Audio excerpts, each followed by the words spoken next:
Estamos aqui para dar voz ao povo, em defesa dos cidadãos, pela dignidade humana. Todos temos deveres, mas também todos temos direitos. Será que existe justiça? Isto é o povo a falar.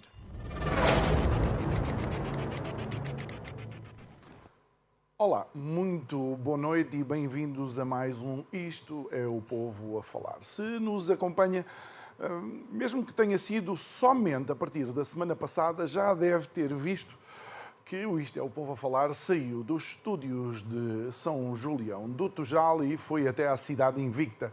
E estamos, de facto, aqui na cidade do Porto, não só a fazer os diretos a partir das 23 horas, mas também a aproveitar, obviamente, todo o dia para continuarmos a ouvir algumas vozes portuenses a colaborar neste projeto. Temos a Cooperativa do Povo Portuense, que de facto nos recebe e bem e deixa que o seu espaço aqui da sua sede seja a nossa casa, o nosso estúdio, a nossa sala de recepção também aos nossos convidados. De maneira que sim, isto é o Povo a Falar no Porto.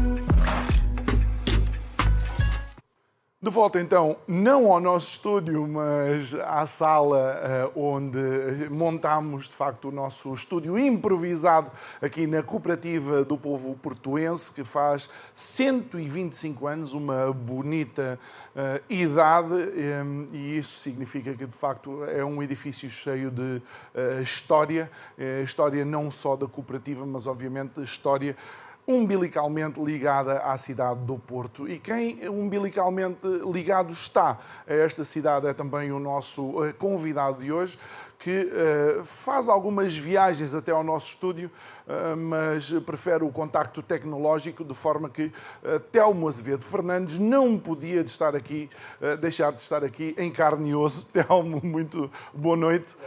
Obrigado por estares aqui connosco uma vez mais.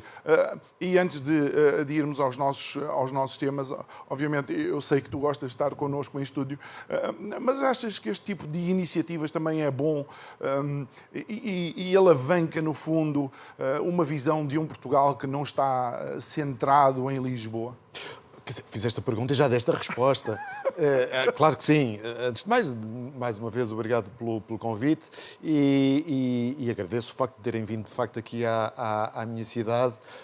Normalmente as pessoas dizem que eu não tenho uma pronúncia do Porto muito carregada, portanto peço desculpa por isso, numa emissão a partir da Invicta, mas sim, tens toda a razão, quer dizer, há muita gente no Porto e na região norte que tem interesse a ouvir e que, até por razões logísticas, como é o caso, às vezes, da minha, que não tem a oportunidade de ir aos estúdios e às redações em Lisboa, que estão, de facto, concentradas na capital e não no Porto ou noutras regiões do país. Portanto, acho que sim, acho que há uma visão, eu acho que é claramente diferente das pessoas que vivem por aqui, do centro de Lisboeta, que está demasiado próximo do poder e as pessoas daqui têm outra perspectiva sobre as coisas e acho que isso é de facto uma mais-valia muito importante e parabéns à Curiacos e ao teu programa em particular. Obrigado. Olha, Telmo, vamos falar de alguns acontecimentos que não estão a acontecer propriamente na cidade do Porto, nem sequer estão a acontecer no nosso país, mas algumas vozes já vão levantando alguma preocupação sobre a possibilidade de começarmos a ver replicados alguns destes episódios, nomeadamente o mais recente, e relembro que estamos a gravar este programa, por acaso vou dizer a data, no 1º de Abril, e nada daquilo que vamos dizer é mentira, o caso de Marine Le Pen, que não só foi acusada, como já foi julgada, foi sentenciada, mas já há quem questione se realmente a sentença é proporcional ao crime a qual ela foi então acusada. Sim, tivemos essa notícia ontem, apesar do programa ir para o ar noutro dia, mas o caso é muito interessante e muito profundo e que vai muito para além da espuma dos dias e das questões que estavas a falar. E eu vejo só em passant, já que estamos a falar de França, vejo muitos comentários no espaço público que penso que não estão a ver exatamente a repercussão que isto possa ter. O caso pode ser visto de muitos ângulos e eu vou tentar, enfim, dar-te algumas notas de alguns ângulos da minha própria análise sobre o tema. Eu devo dizer que Marine Le Pen está, em termos, por exemplo, económicos, está nos antípodas daquilo que é, digamos, o que eu defendo, a minha doutrina. Alguém dizia há relativamente pouco tempo, quando foram as eleições em França, que as escolhas entre o partido de Macron, do Rassemblement National e da esquerda mais radical do Mélenchon em França, a escolha era entre dívida pública, mais dívida pública ou muito mais dívida pública. Portanto, o programa económico era uma fantochada da Marine Le Pen e era estatista até ao tutano. E, portanto, de todo tenho simpatias por esses aspectos, entre outros, mas a verdade é que a senhora estava nas sondagens como a candidata mais bem perfilada para ganhar as próximas eleições presidenciais e, no caso em concreto, a questão, de facto, nem havia grandes dúvidas sobre haver irregularidades, não se trata propriamente de crimes, mas de irregularidades, de uso de dinheiro ou subvenções do Parlamento Europeu para financiar atividades partidárias, sem desculpar esses desvios de dinheiro que não foram para o bolso da própria Marine Le Pen, isso a própria sentença o diz, não houve benefício próprio da senhora desses fundos, mas devo dizer que é uma prática perfeitamente banal aqui em Portugal, por exemplo. E acho curioso o facto de muitos dos que agora comentam parecem virgens ofendidas, quando, quer dizer, no nosso Parlamento essa questão é useira e veseira. E, portanto, acho uma hipocrisia tremenda alguns comentários. Bom, mas dizia, ela própria não contestou os factos. Há interpretações que se podem fazer e há, de facto, ali muitas zonas cinzentas sobre se aquilo era indevido ou se era razoável a utilização desses fundos para os fins que foram efetivamente tidos.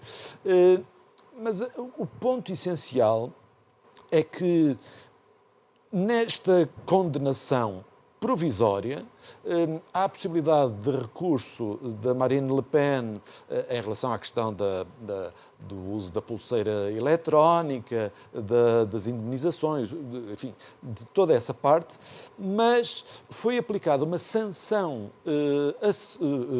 acessória com efeitos imediatos e que inibem a Marine Le Pen de ser candidata às eleições presidenciais.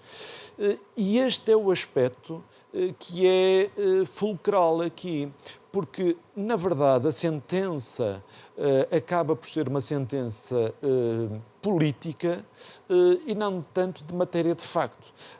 Esta sanção acessória é baseada numa lei, aliás, que foi aprovada ou proposta na altura pelo Partido Socialista francês e que deveria ser utilizada única e exclusivamente no pressuposto de o seu efeito impedir ou facilitar e impedir a reincidência do ilícito.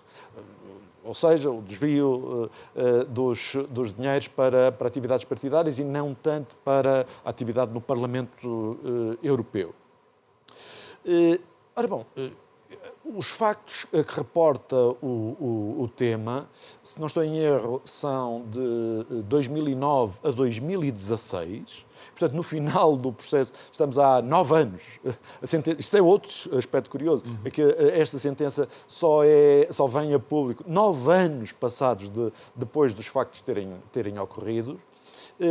Mas, dizia eu, é completamente implausível que Marine Le Pen fosse agora, ainda por cima sendo candidata à presidência da República, com toda a notoriedade e escrutínio que tem sobre ela e o seu partido, que viesse a reincidir, enfim, nessa gestão menos criteriosa dos fundos que estaria disponível, até porque nem quer dizer, os factos reportam quando ela era membro do Parlamento Europeu. E não é importante que as pessoas saibam que agora foi a sentença. Toda a gente tinha conhecimento de que o processo estava a decorrer, não é? Claro. Portanto, não é uma novidade. A novidade é a sentença.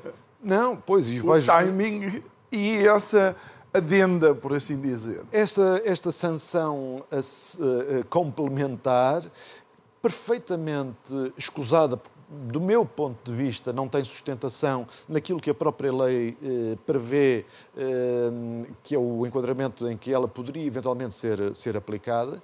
E, portanto, aqui, e isto entronca com muitos outros aspectos noutras geografias da Europa, entronca aqui num aspecto de utilização do sistema judicial para ter implicações e resultados políticos. Isso parece-me evidente. Parece-me que os juízes que enfim, sancionaram a Marine Le Pen tiveram efetivamente essa intenção, ou pelo menos, enfim, usando aqui de pleonasmos, mas há grandes dúvidas que tenham usado, enfim, o direito no seu estrito campo. E, portanto, há aqui uma intervenção do sistema judicial na questão política e quase que parece, ou é mesmo, que as sentenças e estes expedientes jurídicos parece que estão a substituir cada vez mais frequentemente a vontade popular e o voto e as eleições. E, portanto, como eu dizia no outro dia ou ontem, as sentenças judiciais parecem ser as novas eleições justas e livres. Isso é muito problemático e cá em Portugal estas questões vão se pôr. Não é? Aliás, já houve em relação ao Chega, que também não tenho grandes simpatias pelo partido, houve gente que queria ilegalizar o partido, precisamente por estar a crescer, não é? E haver perspectivas de ter um grupo parlamentar com peso. Olha, então, olhando, por exemplo, para a questão da Roménia, onde o candidato que venceu a primeira volta foi impedido de participar na segunda volta, os temas, por assim dizer, ou os argumentos para esta seletividade de quem é que podem ser os que vão estar no boletim de voto são os mais diversos. Pois, é assim como dizes, quer dizer, de facto, era aquilo que eu também aludia.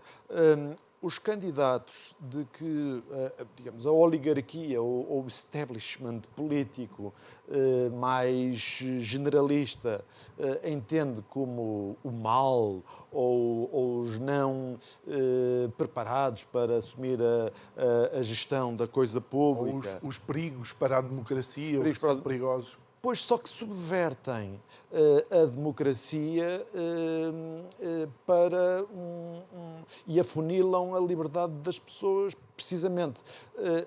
Quer dizer, é impensável usar a democracia para impor ao sistema menos liberdade de escolha. E, portanto, usam-se todos os expedientes, no caso da Roménia e agora em França, mas noutros casos, para justificar ou impedir que candidatos apareçam nos boletins de voto. E as razões para tal é como dizias, quer dizer, é um pouco indiferente. Desde que impeça essa gente de se apresentar a eleições ou diminua substancialmente as suas hipóteses de ser eleito ou ter uma posição de poder relevante, é um bocadinho indiferente. Telmo, e de alguma forma também te preocupa o facto de alguns destes casos, quando vamos à sua gênese ou à sua origem, temos Bruxelas, ou seja, há sempre alguma voz de Bruxelas que começa primeiro por ecoar alguma preocupação e depois logo vemos o caso a desenvolver-se? Sim, eu não partilho daquelas teorias simplistas de que há meia dúzia de pessoas no mundo que comandam toda a vida do globo, da humanidade, de todo. Mas, quer dizer, obviamente que Bruxelas e a Comissão Europeia, em particular, negam esse tipo de demarches ou de influência ou de propósito. Mas a verdade é que vamos vendo várias declarações, desde comissários europeus, gente muito bem colocada nos meandros da Comissão Europeia, vemos gente muito empenhada em que seja exercida uma influência e uma coação da Comissão Europeia junto enfim, nos países e junto daquelas organizações que têm poder e possibilidade de afastar do caminho eleitoral quem não interessa. Não te parece paradoxal que neste momento na liderança da Europa estejam dois nomes que estão envolvidos em processos judiciais por explicar Ursula von der Leyen, quando ainda era Ministra da Defesa alemã, e António Costa, enquanto Primeiro-Ministro português? E Ursula von der Leyen, mesmo no caso da Comissão, nas suas funções de Presidente da Comissão Europeia, tem o caso das vacinas, da Pfizer. Da Pfizer e, aliás, ela recusa-se a apresentar evidências do correio eletrónico, Exatamente, para esclarecer os processos. Enfim, o Dr. Costa, claro que é grave, mas estamos a falar até a outra escala de seria caso. ao pé dela é um menino. Ao pé dela, provavelmente, será um menino. Mas é paradoxal, de facto, e é uma hipocrisia. Era aquilo que eu falava há pouco também aqui em Portugal, dos comentários que são feitos a propósito do caso Marine Le Pen. Por exemplo, eu lembro-me que o Dr. Rui Rio foi alvo enfim, de processos e de intervenções do Ministério Público, foram feitas buscas em sua casa por questões exatamente iguais às que Marine Le Pen está agora confrontada, que é da utilização de dinheiros ou subvenções públicas que eram supostamente destinadas aos grupos parlamentares, na Assembleia da República e coisas desse género, para usar essas verbas Nos partidos. Nos partidos. É exatamente o mesmo processo. E vieram vozes de todos os quadrantes e muitos da esquerda, lembro do ex-presidente da Assembleia da República, também portuense, O Augusto? o Augusto Santos Silva, uns capitães de Abril, enfim, toda a esquerda, da mais radical à menos radical, se é que há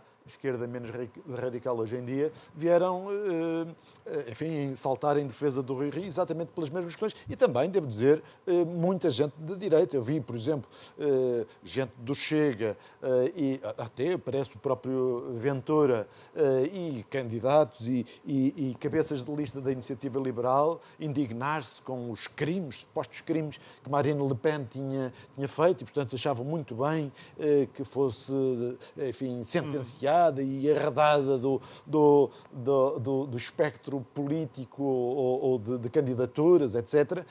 E é tudo uma hipocrisia muito... De alguma forma, lembro-me, por exemplo, de um caso, Cristina Rodrigues, que é agora deputada do Chega, está a ser investigada pelo Ministério Público por crime informático. Acho que apagou, enquanto deputada do PAN, não sei quantos e-mails e tal. Pois, sim, quer dizer, eu não conheço o caso em particular, conheço a figura da deputada, mas o caso em particular não conheço. Mas aqui o ponto é este: ninguém está a desculpar que ilegalidades ou irregularidades sejam condenadas. Claro. Aqui o que se está a falar é na defesa do Estado de Direito, porque as coisas, e volto ao início da tua conversa, das tuas perguntas, a coisa hoje em dia pode ir num determinado caminho, mas nada nos garante que pelos mesmos expedientes sejam usadas no futuro, claro, questões que coloquem em causa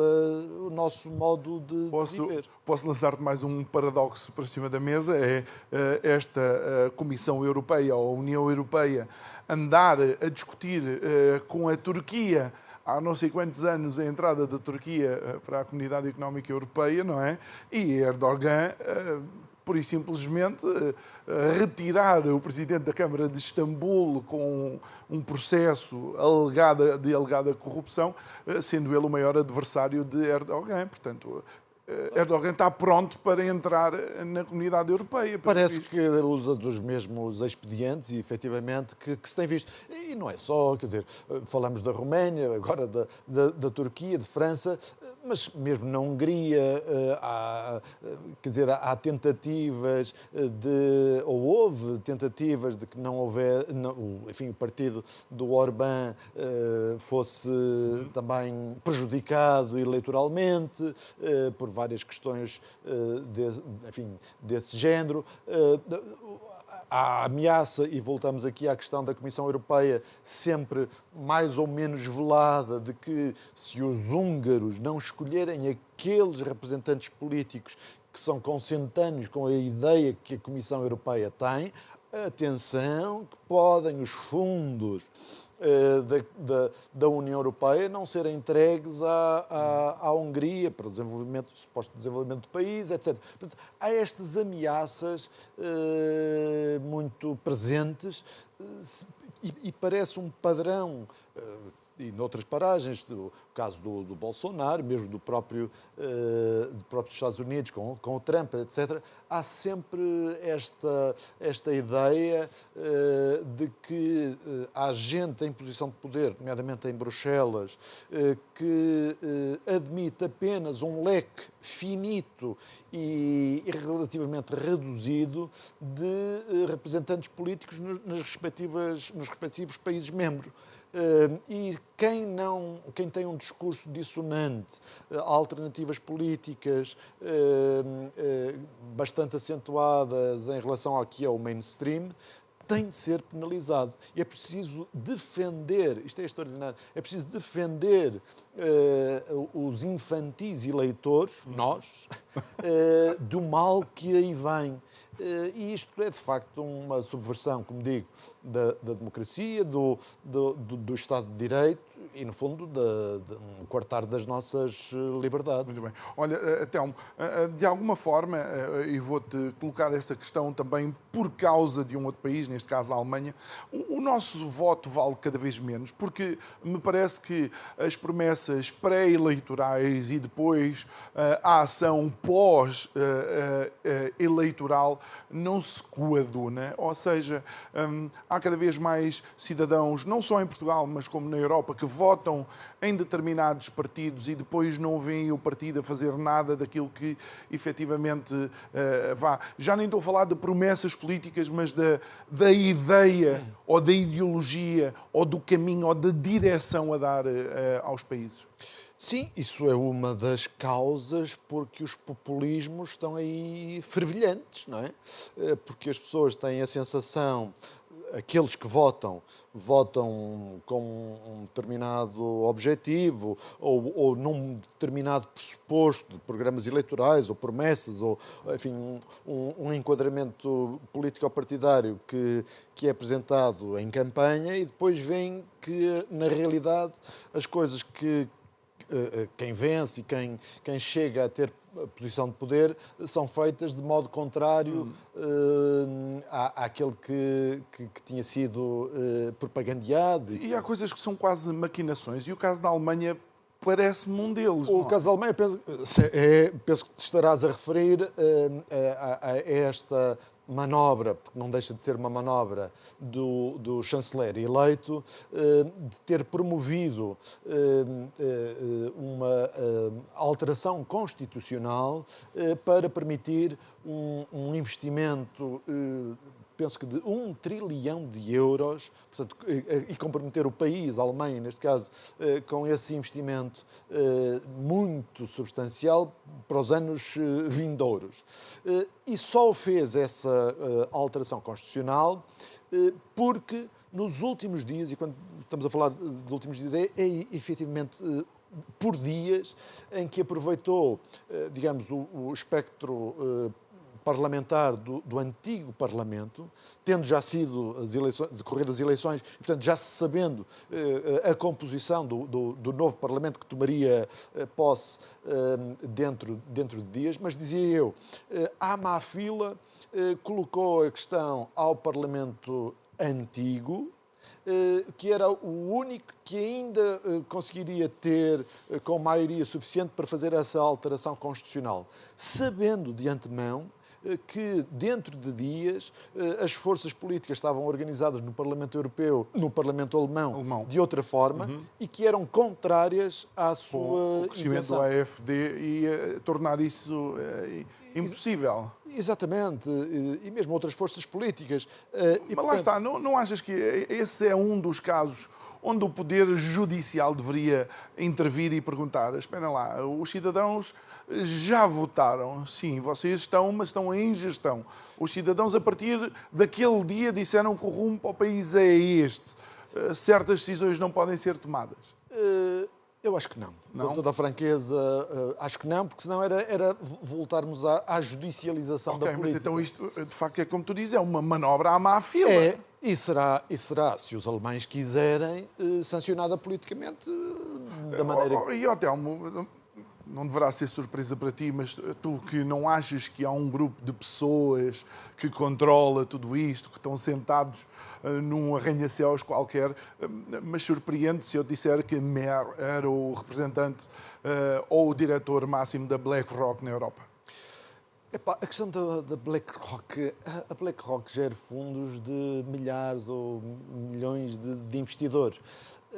Há uma gestão do próprio fundo, mas confesso que não dou para esse peditório. Fica para quando estivermos a beber um café daqui a bocadinho. Olha, Telmo, ainda aproveitando esta questão, nós estamos, obviamente, a caminho de umas eleições. Não de umas, não, de duas, e depois, creio que no início do próximo ano, as presidenciais, não é? O que é necessário? O que é que pode ser o nosso aporte? O que é que um cidadão pode fazer para quando for votar em alguma consciência e votar com alguma réstia de esperança que... Com convicção. É uma questão que me colocas muito difícil e ingrata, porque não tenho resposta para ela, com toda a franqueza. Eu próprio não sei, neste momento, em quem é que irei votar.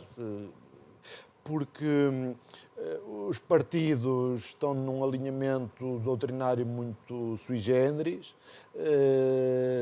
além de que parecem todos de esquerda, e, portanto, para uma pessoa que não navega nessas áreas, é um bocadinho confrangedor ou enfim, triste não ter opções.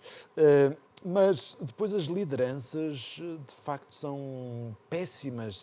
Há um downgrade absolutamente abissal em termos das personalidades, das convicções que os próprios líderes partidários transmitem. É tudo muito, muito mau. Há uns tempos, noutros enquadramentos, se falava de uma geração rasca. Esta geração de líderes partidários é, de facto, também rasca, do meu ponto de vista. E Telmo, mas eles são geração rasca, mas nós é que estamos à rasca. Ou seja, o cidadão no seu dia-a-dia é que acaba por levar com o impacto de algumas decisões ou de não decisões. Certo, quer dizer, não temos outra hipótese. A democracia, para mim, funciona mais como uma forma de expulsar gente que enfim, trabalhou mal, ou teve opções erradas quando estava no poder, do que propriamente para eleger um... Mas será que é sempre um tiro no escuro? Quer dizer, um tiro no escuro não é, porque eu tenho a certeza que se votarem quem se apresenta às eleições, eu já sei o que é que eles vão fazer. É sempre o que fizeram até agora. E o drama é esse. O drama é que não se vê gente a fazer ou a propor que sejam feitas coisas diferentes. E, portanto, desse ponto de vista, não é um tiro no escuro, é uma certeza quase que absoluta. O problema é exatamente esse, é não haver opções, o leque de opções estar muito reduzido, todos falam dos mesmos temas, promovem quase que as mesmas soluções e têm o mesmo tipo de comportamento e de registro de liderança que não entusiasma ninguém. O que nos resta fazer, enfim, é ir votando na esperança e na expectativa de que surjam, enfim, que isto vá, que provavelmente deixe ainda a um nível mais degradante, que surja eu não me parece que, por exemplo, em Portugal seja expectável o aparecimento de um Milei. Não me parece, com toda a franqueza, o Milei o Milei surge por várias circunstâncias, mas de um ponto de completa ruptura do país, da Argentina. Nós, para o bem e para o mal, ainda não estamos nesse chão, não é? Nós somos demasiado ricos e vivemos ainda demasiado bem para surgir uma ruptura a esse nível. E no espectro político, eu não vejo ninguém com a consistência doutrinária que tem o Javier Milei. Não vejo absolutamente ninguém. Mas, por exemplo, aquilo que vai assustando algum Estado é de facto a capacidade que Milei está a ter em cortar, por assim dizer, o peso do Estado, especialmente na economia, obviamente, e isso permite um Estado menos burocrático e uma maior velocidade. A guerra do Milei é cultural, sobretudo, não é económica. Exato, mas tem, bem, numa primeira fase tem o impacto negativo económico, mas pelos vistos é o segundo superávit que conseguem ter. Sim, sim. O Milei é um académico de formação, portanto é uma pessoa altamente preparada não é de todo um louco, um desprovido de razão. E ele próprio tem consciência, obviamente, de que não poderia fazer tudo aquilo que ele gostaria de fazer, sob pena de criar uma ruptura tal que colapsava. E, portanto, o propósito... Mas já existem vozes e pessoas a estudar a possibilidade de, por exemplo, para que ter um Ministério da Educação, e estou a falar claramente dos Estados Unidos, se daqui a provavelmente menos de 10 anos, muitos dos professores já vão ser substituídos por sistemas de inteligência artificial. Eu não sei se vão ser substituídos por sistema de inteligência artificial. Agora, sei que, de facto, o Ministério da Educação, nomeadamente dos Estados Unidos, não faz sentido nenhum. A escala, estamos a falar de 300 e tal milhões de habitantes, 50 estados, uma dimensão continental, que sentido faz um Ministério da Educação nos Estados Unidos decidir centralmente em Washington, ou lá o que é, enfim, o sistema de ensino em estados longínquos?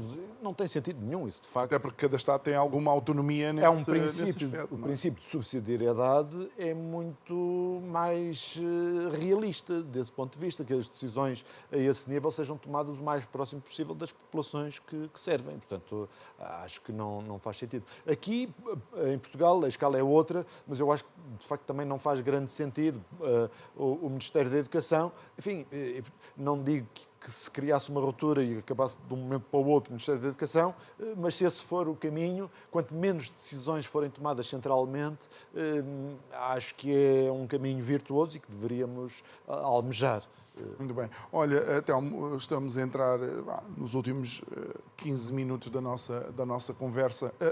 Estamos na Páscoa, a chegar a época da Páscoa, que é conhecida pela ressurreição de uma pessoa. Entretanto, o Bloco consegue ressuscitar 3 que pareciam que estavam, de facto, e desculpem a expressão, mortos para a atividade política. Parece que sim. Vi, de facto, a notícia há dias. Eles próprios, se calhar, também pensavam que estavam definitivamente enterrados, mas parece que a Mariana Mortágua está de tal forma desesperada com as perspectivas de votação no Bloco, que foi tentar desenterrar essas almas para dar, enfim, maior notoriedade à candidatura do Bloco. Enfim, é extraordinário porque é gente, enfim, não sei exatamente qual a idade, mas não são propriamente conhecidos por serem jovens. São todos homens, curiosamente. Todos lisboetas, de classe, enfim, eu diria, muito razoavelmente na vida, e, portanto, parece muito contraditório com aquilo que supostamente... Etnicamente também tem algumas semelhanças. Parece que sim, são todos brancos, não é? E, portanto, acho muito sui generis o Bloco apresentar esta novidade, que é tudo menos novidade. É o velho PSR, a UDP, e, portanto, parece que regressamos ao passado. Não digo das cavernas, não quero ser... chocar tanto, mas... Não estarão eles a copiar a IEL? Porque a IEL também, um partido que não era o partido das pessoas, quando esteve aflito, foi buscar o João Coutinho Figueiredo, que teve um bom resultado nas europeias. Enfim, a IEL supostamente seria o partido das ideias, não é? Mas, de facto, acaba por ir buscar algumas personalidades que valem por si, não tanto pelas ideias. Acho que o caso do Bloco, em todo caso, é bastante mais significativo. De facto, por serem 3, é só porque são 3. Por serem 3 e por serem quem são. Quer dizer, o Coutinho Figueiredo, que eu me recordo, não teve atividade política ou partidária antes, não é? Substancial, não. Quer dizer, foi presidente do turismo. Sim, tal, teve okay. Diretor-geral da TVI, coisas assim desse género, ligado às empresas, aos mídias, etc. E, portanto, apesar de tudo, é muito diferente. O caso do Fernando Rosas, do Francisco Louçã e do Fazenda... Quer dizer, não há gente, provavelmente, em Portugal que tenha tantos anos de política partidária, uma carreira tão desgastada até esse nível. Não é? Mas não achas que esta escolha mostra aquilo que estávamos a falar há pouco, a total incoerência dos partidos com os seus próprios princípios e as suas próprias ideologias? O desespero faz isso, não é? Há falta de liderança, há falta de boas ideias, tem de se ir buscar... Eles apresentam a coisa de outra forma, não é? Eles apresentam, segundo me pareceu ver, que o momento político internacional é de tal forma perigoso que eles temem que o fascismo venha aí novamente, a extrema-direita, e o Louçã chegou a dizer, se não me engano, que aceitou ser candidato porque o Trump ganhou as eleições nos Estados Unidos. É uma dissonância tal que é difícil contrapor alguma coisa racional que possa ser... Mas não achas que é a demonstração clara da falência das suas propostas? O facto de eles não terem, e desculpa a expressão, não terem feito discípulos? Sim, sim, quer dizer, e estas três personalidades são depositárias de um alinhamento doutrinário, conceptual, como dizes, completamente falido. Se a Mariana Mortágua, por ser mais jovem, mais recente na vida pública, ainda poderia enganar alguém, aqui estamos a falar de gente que tem um alinhamento político, eu diria quase já ninguém conhece, mas do Brezhnev, da antiga RDA, e, portanto, Willy Brandt, não é? Completamente falido, demonstrada a sua inutilidade, ou melhor, as consequências desse tipo de políticas de doutrina, que é a liberdade é a primeira vítima, ao contrário do que dizem, a economia uma degradação absolutamente total, o empobrecimento das populações, a fuga das populações para outras geografias, a falência completa da economia centralizada.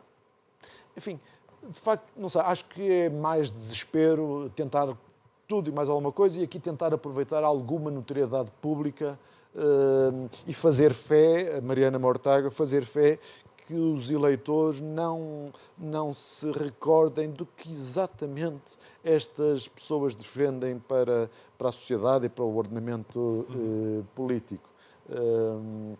Não é à toa, por exemplo, que o Bloco continua a ter como grande inspiração o Che Guevara e coisas assim desse género, que era um assassino, um misógino, mas as pessoas, os eleitores de hoje em dia, não conhecem essa realidade e, portanto, funciona se calhar mais como iconografia do que...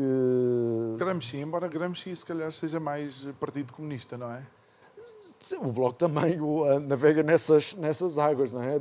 Aliás, se os princípios do Bloco não agradam tanto aos eleitores, eles com facilidade arranjam outros princípios, que é o caso. E, portanto, acho que é mais desespero e procurar ter aqui notoriedade e acenar com o fantasma, que aliás não fazem outra coisa há décadas, do fascismo, para ver se conseguem ter algum ganho eleitoral, ou pelo menos estancar a perda expectável do Bloco nas próximas eleições. E que a Madeira foi o indício daquilo que eventualmente poderá acontecer. Olha, Telmo, vamos abordar um tema, porque à medida que estávamos a conversar, lembrei-me desta questão, porque aconteceu quase de seguida. Foram duas entrevistas de José Rodrigues dos Santos, nomeadamente ao secretário-geral do PCP e depois à Mariana Mortágua. Sendo tu também um entrevistado, é legítimo aquele tipo de postura? Eles não souberam responder à altura. José Rodrigues dos Santos está dentro das competências dele em insistir que determinada resposta seja dada? Sim, quer dizer, dentro das competências, cada um avaliará a competência dos jornalistas. Agora, os convidados, como é o caso, sabem para o que vão e quer dizer, o entrevistador tem toda a legitimidade para colocar as questões que entende e que certamente definiram à partida, que seria, digamos, o fulcral para aquele espaço de tempo limitado. No caso do secretário-geral do PCP, que eu não me recordo agora o nome, ele foi muito inábil. Paulo qualquer coisa. Bom, Cunha? foi muito inábil porque podia ter percebido que se desse uma resposta, bem ou mal, mas uma resposta mais direta, poupava tempo, não é? E poderia tratar outros temas, eventualmente, que acabaram por ficar fora desse espaço de entrevista. As pessoas acham, e muita gente de direita também, achou aquilo uma coisa inaudita, completamente ilegítima, um atentado à democracia, nomeadamente por ser num canal público e, portanto, devia-se dar espaço às pessoas, aos entrevistados, para dizerem o que queriam. O objetivo não é esse, não é? O objetivo de uma entrevista é o entrevistador fazer as perguntas que entende e pressupõe que o público quer ver. Se tem correspondência depois em audiências ou nas críticas que são feitas, decorre do trabalho normal. Agora, ver políticos, opinion makers, defender que deveria ser um alinhamento mais soft, mais amigo dos entrevistadores. Paulo Raimundo. Paulo Raimundo. Temos que agradecer ali à produtora Suzete. Mas há aqui uma questão que para mim acaba por ser também, lá está, um destes paradoxos, que quando apareceu o Chega, ou quando alguém do Chega é entrevistado, parece que esse formato de metralhadora que constantemente interrompe as respostas é legítimo. Sim, quer dizer, aí eu acho que é mais os entrevistadores querem tentar apanhar o Ventura na perna, porque ele é muito aguerrido, dizem que é um expert em comunicação. Enfim, infelizmente comunica péssimas ideias, mas é o que é. Mas parece que estão ali num mano a mano e querem mostrar que não, que os entrevistadores têm ainda mais competências comunicacionais do que o próprio Ventura, o que seria natural, sendo eles da comunicação social. Sim, mas voltamos ao início da nossa conversa. À direita pode-se fazer tudo, à suposta direita está por provar, ou melhor, está claro que o Chega não é um partido propriamente de direita, mas à direita e aos líderes de direita pode-se fazer tudo, hoje em dia, aos partidos de esquerda e aos líderes de socialistas e por essas doutrinas vetustas, tudo deve ser lidado de outra forma. É sui generis, mas é os tempos que temos. Telmo, sendo um jovem, seria expectável ainda no teu tempo de vida ver as democracias ocidentais a patinar tanto? O problema das democracias, agora estamos mesmo no final, portanto não vamos ter tempo de falar sobre isso. O problema das democracias é porque, eu vou dizer um escândalo, mas há demasiada democracia, no sentido em que há demasiados temas, decisões que são colocadas para serem decididas pelos políticos, os nossos representantes, e isso faz com que haja maiores oportunidades para conflitos e para as coisas não resultarem bem. Porque se houvesse menos coisas a serem decididas por via política, as pessoas teriam uma vida muito mais relaxada e não havia esta polarização. Quando tudo acaba por ser decidido nas nossas vidas, acaba por ser decidido centralmente, o conflito existe. E, portanto, eu prefiro que menos coisas sejam decididas ao nível político e sejam as pessoas responsabilizadas em si mesmas pelas suas decisões e opções. Do que este paternalismo estatal? Completamente. Porque vai resultar ou na falência completa da democracia, e depois pode dar aso a outros regimes menos, enfim, felizes, para ser eufemístico, regimes totalitários ou pequenos tiranetes que aparecem aí como reação a este tipo de coisas. E, portanto, os populismos também não me parecem uma resposta ideal a esta situação que vamos vendo pela Europa fora e que falamos na Alemanha, na França, etc. Mas vão servindo para abanar a árvore? Esperemos que sim, vamos ver no que dá. Telmo Azevedo Fernandes, muito obrigado. Obrigado por ter estado aqui, obrigado também por nos cederes a tua cidade para podermos estar aqui durante estas 2 semanas a conversar com vocês e quem sabe voltas a Lisboa um dia destes Com certeza. Também vale a pena estar lá no nosso estúdio. Claro. Obrigado a si que nos acompanhou. Já sabe, pode rever estas conversas subscrevendo o nosso canal de YouTube. Vá lá, clique no sininho para receber a notificação e continue também a acompanhar estes programas que estamos a fazer aqui a partir do Porto, na cooperativa do povo portuense, que tão gentilmente nos vai cedendo este seu espaço. Resta-me desejar-lhe uma ótima noite. Amanhã estamos de volta para mais um programa, mais um convidado aqui a partir do Porto. Boa noite, até amanhã.